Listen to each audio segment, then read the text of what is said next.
One summer, I went camping near Lake Okanagan. It was amazing. The sun, the campfires, the food, and apart from the large amount of mosquitoes, everything was at its best. On one particular day, we decided to explore the lake. So my sister, my friend, and I hopped on a paddleboard and paddled around the shore. But it slowly got boring. So I came up with the amazing idea to get to the center of the lake. Off we went, going further and further from shore. It was gorgeous. We were surrounded by mountains while floating in a beautiful lake.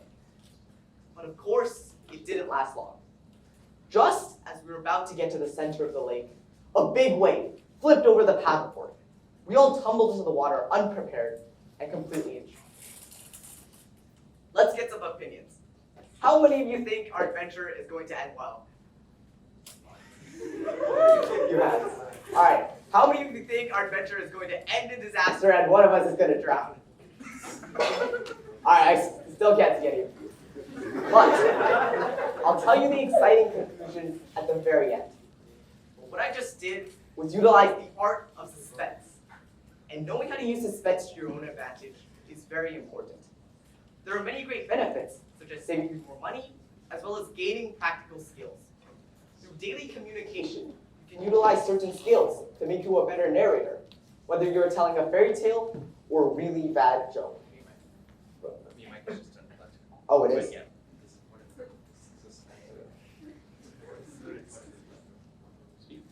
Hi.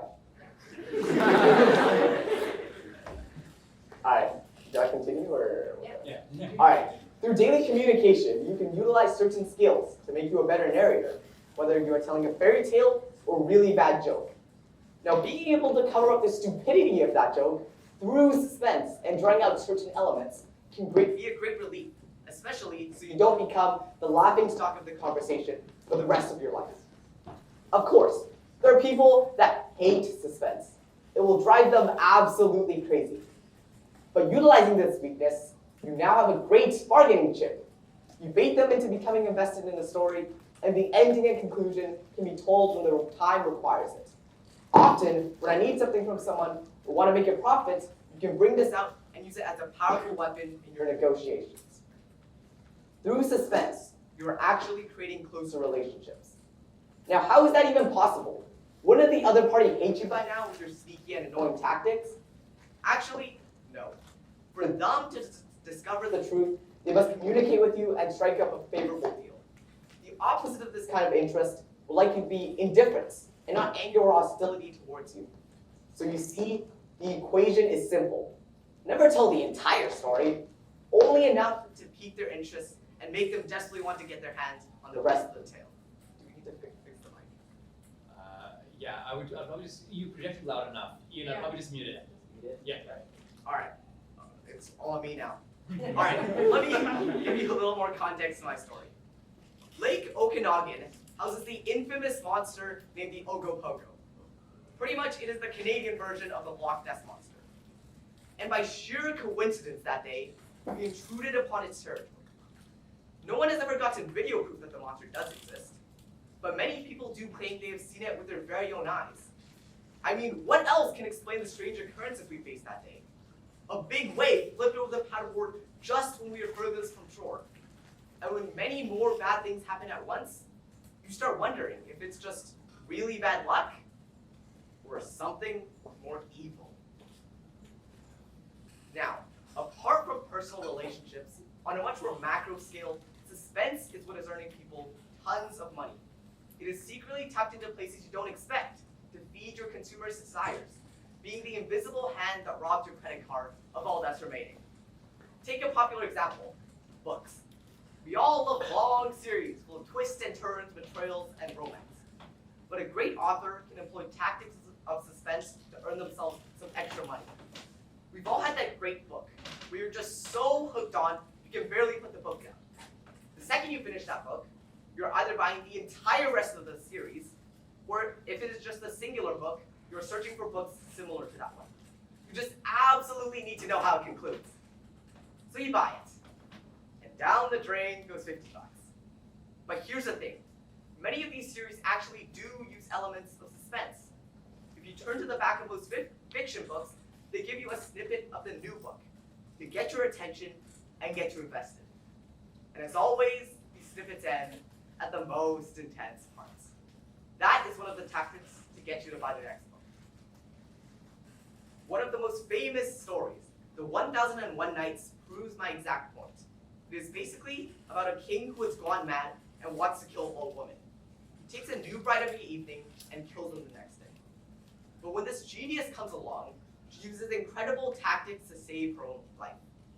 Every night, she tells a story, leaving it incomplete and promising to finish it the following night. The stories are so entertaining, and the king is so eager to hear the end that he puts off her execution from day to day, and on the 1001st night, he finally abandons his cruel plan and spares her life. Now, from this completely fictional work, my point has been proven. Having some tricks up your sleeve could potentially save your life, especially if your leader has gone mad. But what about other areas that might generate some money? What if you're just bad at writing and can't make a living as an author? Well, in almost all the content that we consume, there are little hints that will make you anticipate what's coming next. You might not realize it, but it's become normalized into modern society, so you just take it for granted. But today, I will open your eyes to the dirty world of capitalism. Let's take the most popular video platform, YouTube. I don't know if you've noticed this, but in long videos, just when you get to the climax of a documentary, a story, whatever, an ad pops up. In fact, YouTubers themselves can set specific times to play certain ads, usually at the most intense parts, to encourage the viewer to watch the ad to generate them more revenue. What technique is that using? Guessed it, suspense. But it doesn't stop there.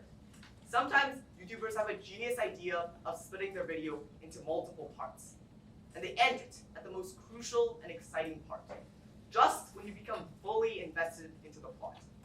But that's not all. They need you to do things such as hitting the like button or subscribing.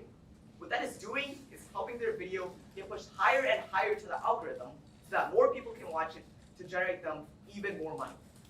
You see, the tactics they use involve grabbing your attention and intensifying your interest. Movie trailers are no exception. Sometimes, upcoming movies have 2, 3, or even 4 trailers before being released that exist to get you excited and desperately want to watch the movie. On social media, influencers use tools like countdowns, giveaways, and advertisement to increase their popularity and generate them some money. I hate to break it to you, ladies and gentlemen, but most of you aren't going to grow up to become a brilliant author or a social media star. So how does suspense play into your lives? I think it mainly comes down to 2 major reasons.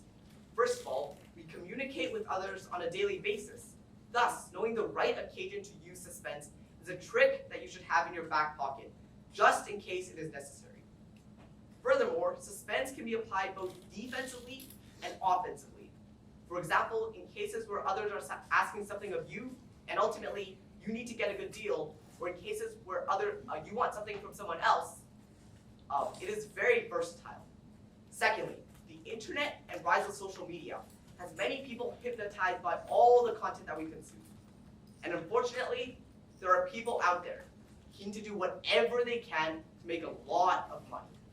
So to some extent, when you become aware of the tactics people use, not only are you socially informed, but you protect your assets and hard-earned cash.